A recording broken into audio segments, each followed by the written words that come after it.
Dear students, आज की class में मैं पढ़ाने जा रहा हूँ फ्यूचर इंडेफिनिट टेंस का एमवी वाला। तो इस तरीके से इसके पहले याद करो कि मैंने जो क्लास करवाया है उस क्लास में हमने बताया था कि प्रेजेंट इंडेफिनिट टेंस का एमवी वाला है, पास्ट इंडेफिनिट टेंस का एमवी वाला, और आज पढ़ाने जा रहा हूँ मैं फ्यूचर इंडेफिनिट टेंस का एमवी वाला। और अगर ये तीन चीज़ पढ़ते हैं फ्यूचर इंडेफिनिट टेंस का एमवी वाला, तो इसी के साथ आपका ये टेंस इंडेफिनिट टेंस आज समाप्त हो जाएगा। और इसके पीछे के वीडियो में अगर कोई दिक्कत होता है किसी भी टेंस में, टू बी वाला, टू है वाला और एम भी वाले में, तो पीछे इसको ज़रूर पलट कर देखोगे तुम लोग। और इसमें कोई परेशानी हो तो हमसे पूछोगे भी। बच्चे याद करो, इसको पढ़ाने के पहले एक बार मैं फिर से बता दूं कि फ्यूचर इंडेफिनिट टेंस के एम भी वाला पढ़ने के पहले जानेंगे कि हमने बताया था सबसे पहले टेंस तीन प्रकार के होते हैं, present tense, past tense, future tense. फिर मैं बताया था कि तीनों टेंस चार चार प्रकार के होते हैं। तो तीनों टेंस जब चार चार प्रकार के होंगे तो 300 के 12 टेंस हुआ, जैसे इनडेफिनिट, इम्परफेक्ट, परफेक्ट और परफेक्ट कंटिन्यूअस। ये चारों प्रेजेंट, पास्ट और फ्यूचर के साथ मिलाएंगे तो 12 टेंस हो जाएंगे। फिर मैंने बताया था कि कोई भी इनडेफिनिट टेंस क्यों ना हो, वह तीन प्रकार का होता है। और तीनों प्रकार में मैं सबसे पहले बताया था कि जो पहला होता है उसे कहते हैं टू बी वाला, दूसरा जो होता है उसे कहते हैं टू हैव वाला, और तीसरा जो होता है उसे हम कहते हैं, इसमें से ये देख लो, एम भी वाला। तो ये हुआ एम भी वाला। तो हम इस तरीके से, इसके पहले हमने जो बताया था कि प्रेजेंट इंडेफिनिट टेंस का टू बी वाला, टू हैव वाला, एम भी वाला तीनों पढ़ा चुका हूँ मैं। पास्ट इंडेफिनिट टेंस का टू बी वाला, टू हैव वाला, एम भी वाला तीनों पढ़ा चुका हूँ मैं। और अब मैं जो पढ़ाने जा रहा हूँ वह है हमारा फ्यूचर इंडेफिनिट टेंस का, फ्यूचर इंडेफिनिट टेंस का एम भी वाला। इसके पहले फ्यूचर इंडेफिनिट टेंस का टू बी वाला, टू हैव वाला और एम भी वाला तीनों पढ़ा चुका हूँ मैं। तो इस तरीके से यदि तुम देखो, कोई समझो, और इसको भी समझने के बाद से यदि कोई दिक्कत होता है तो आप मुझे कॉल कर सकते हैं, पूछ सकते हैं, एसएमएस कर सकते हैं, कोई परेशानी हो तो। और इसके साथ बुक का ज़रूर अध्ययन करेंगे। कोई बुक अगर नहीं है तो कम से कम किसी प्रकार की ट्रांसलेशन की एक आपके पास बुक होनी चाहिए बच्चों। और अगर कोई नहीं है तो एक नॉर्मल सामान्य रूप से ऑक्सफोर्ड करेंट इंग्लिश ट्रांसलेशन भी आप ले सकते हैं। ये कोई भी बुक जो आपके पास उसमें से निकाल के इस लेसन को आप पढ़ सकते हैं, समझ सकते हैं। तो हम शुरुआत करते हैं आज फ्यूचर इंडेफिनिट टेंस का एम भी वाला। लेकिन फ्यूचर इंडेफिनिट टेंस के एम भी वाले को पढ़ने के पहले एक बार मैं फिर से समझा दूं कि कोई भी फ्यूचर इंडेफिनिट टेंस तीन प्रकार के होते हैं, टू बी वाला, टू है वाला और एम भी वाला। टू बी पढ़ चुके हैं, टू है पढ़ चुके हैं हम लोग। आज हम पढ़ने जा रहे हैं एम भी वाला। टू बी वाले में पहचान इसकी होती है वाक्य के अंत में होगा, होगी, होंगे, बनेगा, बनेगी, बनेंगे, हो जाएगा, हो जाएगी, हो जाएंगे, लगेगा, लगेगी, लगेंगे। टू है वाले में पहचान होती है रखेगा, रखेगी, रखेंगे, रखता होगा, रखते होगी, के पास होगा या को होगा। और टू बी वाले को हम बनाए थे शैल, विल प्लस बी की सहायता से, अर्थात शैल बी या विल बी की सहायता से। टू हैव वाले को बनाए थे शैल हैव या विल हैव की सहायता से। तो आज हम जो पढ़ने जा रहे हैं उसमें हम पढ़ेंगे फ्यूचर इंडेफिनिट टेंस का एम भी वाला। तो इस तरीके से फ्यूचर इंडेफिनिट के एम भी वाले वाक्यों को पढ़ने के लिए हम स्क्रीन पहले थोड़ा साफ़ कर लें। हाँ, उसके बाद हम ये पढ़ेंगे, ये देख लो, फ्यूचर इंडेफिनिट टेंस का एम भी वाला। तो कोई भी वाक्य हो, सबसे पहले हम उसको पहचानना शुरू करते हैं। अर्थात हम लिखेंगे यहाँ पे पहचान, पहले ऊपर हेडिंग देंगे फ्यूचर इंडेफिनिट टेंस का एम भी वाला। फिर सबसे पहले पहचानेंगे कौन सा वाक्य फ्यूचर इंडेफिनिट टेंस के एम भी वाला आता है। तो लिखेंगे ऐसे वाक्यों के अंत में मुख्य क्रिया में गा, गे, गी लगे होते हैं। अब इसमें ये नहीं, इसमें तागा, तेगे, तीगी नहीं समझेंगे बच्चों। जैसे प्रेजेंट इंडेफिनिट के एम भी वाले में ताहे, तीहे, ते हैं, पास्ट इंडेफिनिट में ताथा, ते थे, ती थी। तो फ्यूचर में तागा, तेगे, तीगी नहीं समझेंगे। इसमें लास्ट में समझेंगे यही कि मुख्य क्रिया दिया रहता है और मुख्य क्रिया में गा, गे, गी लगे। जैसे पढ़ना में गा लगाएंगे तो पढ़ेगा, पढ़ेंगे, पढ़ेगी। खेलना में लगाना हो तो खेलेगा, खेलेगी, खेलेंगे, लिखेंगे, लिखेगा, लिखेगी, इत्यादि लगे होते हैं बच्चों। इस तरीके से ये पहचान समझ में आ जाना चाहिए। मैं पढ़ूंगा, तुम जाओगे, वह हंसेगी, हम लोग खेलेंगे, ये सभी वाक्य जो होते हैं ना, सो इसमें आते हैं बच्चों। तो इस तरीके से जब पहचान समझ में आ जाए, जैसे मैं इसमें लिख रखा हूँ मैं कि मैं दिल्ली जाऊँगा, यहाँ देख लो बच्चे, मैं दिल्ली जाऊँगा। इसमें गा आ गया, वह किताब पढ़ेगा, गा आ गया, हम लोग दिल्ली जाएंगे, गे आ जाएगा, वे लोग किताब पढ़ेंगे, गे आ जाएगा। ऐसे वाक्य जिसके अंत में मुख्य क्रिया में गा, गे, गी लगे हों, तो ऐसे वाक्यों को हम फ्यूचर इंडेफिनिट का एम भी वाले में समझते हैं। और जब समझ में आ जाएगी फ्यूचर इंडेफिनिट के एम भी वाले में है, तब हम उसको बनाना शुरू करते हैं। तो बनाना शुरू करते हैं तो सबसे पहले हम यहाँ लिखेंगे बनाने का नियम। तो ये ले लो, थोड़ा सा मैं इसको बड़ा करता हूँ और यहाँ हम लिखते हैं, हाँ ये जगह थोड़ा सा मैं बना लूँ, यहाँ लिखते हैं हम लोग बनाने का नियम। माने जब वाक्य समझ में आ जाए कि वाक्य के अंत में गागे गी लगा है, तो उस ऐसे वाक्यों को बनाने का नियम क्या होता है। तो ऐसे वाक्यों को जो बनाने का नियम होता है, वह नियम, उस नियम में हम पढ़ेंगे बनाने के नियम में कि ऐसे वाक्यों को खूब बढ़िया से ये नियम ठीक से लिखेंगे बच्चों। ऐसे वाक्यों को अपनी भाषा में लिखोगे, मैं कई बार बता रहा हूँ कि ऐसे वाक्यों को शैल या विल प्लस MV1 की सहायता से बनाते हैं। माने शैल प्लस MV1 या विल प्लस MV1 का प्रयोग करेंगे। अर्थात फ्यूचर टेंस में शैल विल का प्रयोग करते हैं, पता है हमको। हालांकि मॉडर्न इंग्लिश में अगर बात किया जाए तो शैल का प्रयोग नहीं किया जा रहा है, विल से ही काम चला लेते हैं। फिर भी प्रयोग दोनों का सीखना है बच्चों, इसलिए सीख लेंगे तभी हम आगे बढ़ेंगे। तो इस तरीके से इसमें हम अब आगे पढ़ेंगे शैल विल प्लस MV1 की सहायता से बनाएंगे। जैसे हम सबसे पहले बनाना जब शुरू करेंगे तो सबसे पहले बनाएंगे हम लोग अफर्मेटिव का पैटर्न हम लिखेंगे AFFIRMATIVE। अफर्मेटिव में सबसे पहले पैटर्न लिखेंगे, सब्जेक्ट लिखते हैं, उसके बाद शैल या विल का प्रयोग करके MV1 का प्रयोग करेंगे और तब ऑब्जेक्ट प्लस अदर वर्ड्स का प्रयोग कर लेंगे, अंत में फुल स्टॉप दे देंगे। तो सब्जेक्ट की पहचान हम जानते हैं, वाक्य में कौन लगाकर सब्जेक्ट की पहचान करते हैं और क्या लगाकर इसमें ऑब्जेक्ट की पहचान करते हैं। और मेन वर्ब जो होता है यह हमेशा अंत में होता है, ये भूलेंगे नहीं हम लोग। बार बार मैं समझाता हूँ, पिछले वीडियो में समझा चुका हूँ मैं। तो यहाँ देखेंगे हम लोग subject plus shall will plus MV1 plus object plus other words का प्रयोग करेंगे। जैसे इसमें वाक्य था, पहला हमारा वाक्य था, यहाँ देखो मैं दिल्ली जाऊँगा। तो मैं दिल्ली जाऊँगा में जब सब्जेक्ट पहचानेंगे कौन दिल्ली जाएगा, तो मैं। तो मैं के लिए हमने लिख दिया आई, मैं के लिए यहाँ पे लिखा आई, मैं दिल्ली जाऊँगा। तो आई के बाद हम यहाँ शैल का प्रयोग करेंगे, तो शैल। अतः मेन वर्ब का प्रयोग करेंगे गो, और गो के बाद चूँकि एक जगह दे दिया है दिल्ली, तो दिल्ली जगह दिया, इसलिए गो के बाद हम टू प्रीपोजिशन का प्रयोग करेंगे, तो हो जाएगा आई शैल गो टू दिल्ली। और अगर यहाँ पे वही जगह नहीं दिया रहता तो आई शैल गो सिर्फ प्रयोग करते, टू का प्रयोग हम नहीं करते। उसी प्रकार कहता है कि वह किताब पढ़ेगा। कौन किताब पढ़ेगा, वह। इसे समझेंगे फिर से, मैं दूसरा वाक्य दिया वह किताब पढ़ेगा, तो वह के लिए हमने इंग्लिश लिख दिया इसमें से वह। सब्जेक्ट कौन किताब पढ़ेगा, वह के लिए हमने लिख दिया ही, और ही के साथ हमने क्या लगा दिया, विल का प्रयोग कर दिया, ही विल। उसके बाद मेन वर्ब का प्रयोग करेंगे, तो मेन वर्ब हो गया रीड। उसके बाद ऑब्जेक्ट का प्रयोग करेंगे, क्या पढ़ेगा, तो किताब। तो अ बुक का प्रयोग हमने कर दिया। इस तरीके से he will read a book का प्रयोग हो गया।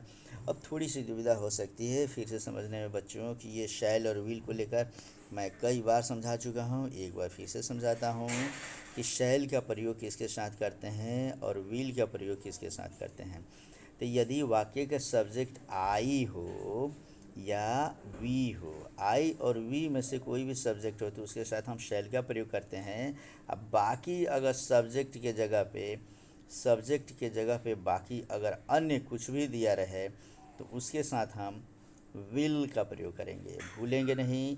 अगर शैल का प्रयोग करने के लिए सब्जेक्ट के जगह पे आई और वी होना चाहिए, आई और वी छोड़कर बाकी कुछ भी रहे तो उसके साथ हम विल का प्रयोग करेंगे। अर्थात कहने का मतलब ये है कि यदि विल का प्रयोग करना हो तो अगर वाक्य का सब्जेक्ट अगर ही रहे, शी रहे, इट रहे, या यू रहे, या दे रहे, या कोई एक नाम हो या एक से अधिक नाम हो, इसमें से कुछ भी हो, तो इस सब के साथ हम क्या प्रयोग करेंगे, विल का प्रयोग करते हैं।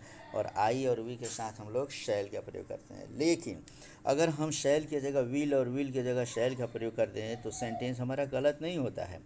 अगर शैल की जगह अगर हम विल का प्रयोग करते हैं, इसे समझेंगे, शैल की जगह हमने विल का प्रयोग अगर कर दिया या विल की जगह हमने शैल का प्रयोग कर दिया, तो उल्टा अगर प्रयोग करते हैं तो वाक्य गलत नहीं होता है, उससे अवश्य का बोध हो जाता है।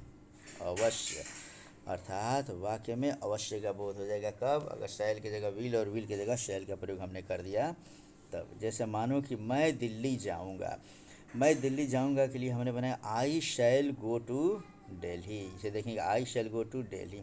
अगर यहीं पे आई शैल की जगह हम आई विल का प्रयोग कर देते हैं, I will go to Delhi, तो इसका मतलब होता है कि मैं दिल्ली अवश्य जाऊंगा। लेकिन मॉडर्न इंग्लिश में अगर शैल की जगह विल लिख देते हैं तो कोई दिक्कत नहीं होती है। अवश्य नहीं भी लिखते हैं तो समझ सकते हैं, और नहीं भी समझते हैं तो इससे भी वाक्य सेंटेंस सही हमारा मान लिया जा रहा है। तो इस तरीके से हम यहाँ देखेंगे he will read a book, मतलब वह किताब पढ़ेगा। अगर हम यहीं पे बनाते हैं ही, विल की जगह हमने लिख दिया शैल, ही शैल रीड अ बुक, तो उस स्थिति में समझो कि अवश्य का बोध हो जाएगा। इस तरीके से हमारा ये अफर्मेटिव ख़त्म हो गया। अब हम पढ़ेंगे इसका निगेटिव। तो फिर से हम बता दें आपको कि निगेटिव पढ़ने के लिए यहाँ से फिर हम थोड़ा सा स्क्रीन बड़ा करेंगे और यहाँ लिखेंगे हम लोग अब निगेटिव। अफर्मेटिव पढ़ चुके हैं, अब हम पढ़ रहे हैं उसके नीचे हेडिंग देंगे NEGATIVE निगेटिव। निगेटिव के वाक्यों को बनाने के लिए जानेंगे कि सबसे पहले हम यहाँ पे ये सब्जेक्ट रखते हैं, सब्जेक्ट के बाद शैल या विल का प्रयोग करके नॉट का प्रयोग कर देंगे, और तब मेन वर्ब का पहला रूप प्रयोग करेंगे हम लोग। और मेन वर्ब का पहला रूप प्रयोग करके तब हम लोग इसमें से ऑब्जेक्ट लिखते हैं, और उसके बाद हम लोग अदर वर्ड्स लिखते हैं। इसे भूलेंगे नहीं हम लोग कि subject plus shall will plus not plus MV1 plus subject plus other words. No not के प्रयोग में मैं बता दिया, नॉट का प्रयोग फर्स्ट एक्सुलरी वर्ब जो आता है, जैसे शैल और विल आ गया यहाँ, तो इसके तुरंत बाद हमने नॉट का प्रयोग कर दिया। ईज ए मात रहेगा तो उसके बाद करेंगे, वाज वेयर रहेगा तो उसके बाद करेंगे, डू डज डिड रहेगा तो उसके बाद करेंगे। तो फर्स्ट एक्सुलरी वर्ब जो भी हुआ इसके तुरंत बाद हम नॉट का प्रयोग कर लेंगे। तो हमारा निगेटिव का पैटर्न एक बार फिर से बताऊं, सबसे पहले subject plus shall will plus not plus MV1 plus object plus other word. इस तरीके से जैसे वाक्य रहे कि मैं पटना नहीं जाऊंगा। भाई कौन पटना नहीं जाएगा? तो मैं पटना नहीं जाऊंगा। तो मैं के लिए हमने अंग्रेजी लिख दिया आई के साथ हम जानते हैं, थोड़ा सा पैटर्न पर भी ध्यान देते हैं। आई के साथ हम क्या प्रयोग करेंगे? शैल, और शैल के तुरंत बाद नॉट, और नॉट के बाद मेन वर्ड। तो मेन वर्ड दिया है जाऊंगा, तो जाना का इंग्लिश होता है गो, तो हमने लिख दिया गो, तो आई शैल नॉट गो। उसके बाद एक निश्चित जगह दिया है पटना, तो पटना के पहले हमने टू प्रीपोजिशन लगा दिया और तब लिखा Patna, I shall not go to Patna. मैं कई बार बता रहा हूँ कि गो के बाद अगर कोई निश्चित जगह दिया रहे तो हम टू प्रीपोजिशन अपने आप लगा देते हैं, उसमें सोचने की ज़रूरत नहीं है। उसी बाद दूसरा सेंटेंस है वह नहीं हंसेगा। कौन नहीं हंसेगा? तो वह, तो वह यहाँ सब्जेक्ट हो गया, तो वह के लिए हमने ही लिखा और ही के साथ हमने विल लगा दिया, विल के बाद नॉट, उसके बाद मेन वर्ब हंसना, हंसना का लिख दिया लाभ, ही विल नॉट लाभ। इस तरीके से इसके MV वाले का नेगेटिव भी ख़त्म हुआ हमारा। तो फ्यूचर इंडेफिनिट टेंस में हमने सबसे पहले पढ़ा था क्या? तो सबसे पहले पढ़े थे MV वाले में इसका अफर्मेटिव, और अफर्मेटिव के बाद ये देख लो अफर्मेटिव के बाद हमने नेगेटिव पढ़ लिया। अब नेगेटिव के बाद हम तीसरे खंड में पढ़ेंगे इसका, और वह है इंट्रोगेटिव। तो इंट्रोगेटिव में हम यहाँ पे फिर से लिख दें, कैपिटल या स्मॉल लेटर में लिख लो कि बेहतर होगा कैपिटल लेटर में लिखो तो हो गया इंटेरोगेटिव। ये हमारा हेडिंग हो गया इंट्रोगेटिव का। इंट्रोगेटिव का पैटर्न जब हम लिखते हैं बच्चों, तो उस पैटर्न में याद रखेंगे कि सबसे पहले हम WH ग्रुप का प्रयोग करते हैं। यदि कौन कब कहाँ कैसे रहेगा तो इसका प्रयोग करेंगे, और ये सब शब्द अगर WH के नहीं हो तो हम इसका प्रयोग नहीं करेंगे। उसके बाद हम प्रयोग करेंगे यहाँ पे शैल या विल। यदि वाक्य को क्या से शुरू किया गया हो, फ्यूचर टेंस में क्या से शुरू किया गया हो, तो उसे हम शैल या विल से बनाएंगे, WH लगाने की ज़रूरत नहीं है। और तब हम सब्जेक्ट लिखेंगे, और तब MV1 लिखकर ऑब्जेक्ट प्लस अदर लिखकर क्वेश्चन मार्क तो ज़रूर देंगे बच्चों। तो इस तरीके से हमारा ये सेंटेंस का पैटर्न जो है ये कंप्लीट हुआ। पैटर्न कंप्लीट हो गया तो हम पढ़ेंगे, देख लो, क्या तुम यहाँ अंग्रेज़ी बोलोगे? गे आ गया, गागेगी आ गया, इसलिए हम फ्यूचर इंडेफिनिट वाले वाक्य में बनाएंगे। तो वाक्य को देख लो यहाँ पे बच्चों, चूँकि क्या से शुरू किया गया और मैं बोला था कि क्या से शुरू किया जाए तो उसको सिर्फ शैल विल से बनाते हैं, WH ग्रुप लगाने की ज़रूरत नहीं है। इसीलिए हमने जो बनाया इसको बनाने के क्रम में हमने यहाँ लिखा सबसे पहले क्या के लिए हमने यहाँ लिख दिया विल का प्रयोग इसलिए किया कि सब्जेक्ट क्या दिया है? यू दिया है, तो यू के साथ विल का प्रयोग करते हैं, इसलिए हमने लिखा विल यू। उसके बाद मेन वर्ब बोलोगे, बोलना का हमने लिख दिया स्पीक। उसके बाद ऑब्जेक्ट लिखते हैं क्या बोलोगे? इंग्लिश, तो हमने लिख दिया विल यू स्पीक इंग्लिश। और अदर वर्ड्स में यहाँ क्या बच गया, अन्य शब्द को सबसे लास्ट में लिखते हैं। यहाँ दिया है तो हमने लिख दिया हियर, क्वेश्चन मार्क लगा दिया। इस तरह से क्या तुम यहाँ अंग्रेजी बोलोगे, will you speak English, here का हमने प्रयोग कर दिया। अन्य शब्दों को कभी भी वाक्य के अंत में लिखते हैं, इसे ध्यान में रखना है बच्चों। अब हम पढ़ेंगे कि मैं कब बोलूँगा। यहाँ पे देखेंगे कि यहाँ पे आ गया कब, कब, कहाँ, कौन, कैसे, किधर, क्यों इत्यादि शब्द लगे हों तो उसे WH ग्रुप कहते हैं। तो इसको बनाएंगे तो सबसे पहले कब का इंग्लिश लिखेंगे व्हेन। अब व्हेन के बाद चूँकि मैं दिया है तो मैं के साथ शैल और विल में से शैल लगता है तो व्हेन शैल, उसके बाद मैं के लिए आई। अब बोलूँगा तो बोलना का इंग्लिश हो गया स्पीक, तो व्हेन शैल आई स्पीक, और क्वेश्चन मार्क हमने दे दिया। इस तरीके से ये हमारा कंप्लीट हुआ बच्चे। इंट्रोगेटिव भी कंप्लीट हो गया। व्हेन शैल आई स्पीक, मैं कब बोलूँगा। अगर रहता है कि मैं क्यों बोलूँगा तो वाई शैल आई स्पीक, कब के जगह क्यों रहता है तो वाई यहाँ प्रयोग कर देते हैं। मैं कहाँ बोलूँगा तो वेयर शैल आई स्पीक, ऐसा हम प्रयोग करेंगे। अब हम पढ़ने जा रहे हैं बच्चों इसका निगेटिव। तो निगेटिव हम पढ़ेंगे यहाँ पे, सॉरी नेगेटिव नहीं बल्कि हम इसको कहते हैं इंट्रोगेटिव प्लस निगेटिव। तो हेडिंग देंगे हम लोग इंटेरोगेटिव, इंटेरो लिख कर हम यहाँ पे डॉट दे दिए, प्लस निगेटिव। ऐसा वाक्य जिसमें प्रश्न भी पूछा गया हो और नकारात्मक शब्द भी इस्तेमाल किए गए हों तो इंट्रोगेटिव प्लस निगेटिव उसको बोलते हैं। जैसे कहता है इसमें से देख लो, वाक्य कहता है, पहले इसका पैटर्न देखेंगे कि सबसे पहले हम क्या लिखते हैं WH, फिर शैल विल प्लस सब्जेक्ट, सब्जेक्ट के तुरंत बाद हम नॉट का प्रयोग कर लेंगे। इंट्रोगेटिव प्लस निगेटिव में शैल विल चूँकि सबसे पहले लिख दिए होते हैं हम लोग, तो सब्जेक्ट के तुरंत बाद हम नॉट का प्रयोग करके MV में लगाएंगे, तब ऑब्जेक्ट प्लस अदर्स लिखकर क्वेश्चन मार्क लिखना, तो भूलेंगे नहीं बच्चों।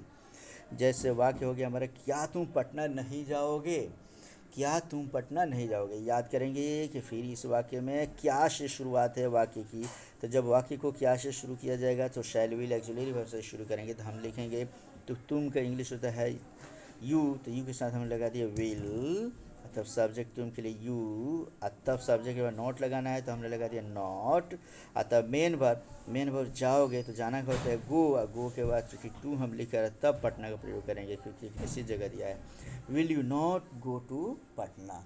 इस तरीके से ये वाक्य हमारा कंप्लीट हुआ बच्चों। अगला वाक्य है कि तुम अंग्रेजी क्यों नहीं बोलोगे।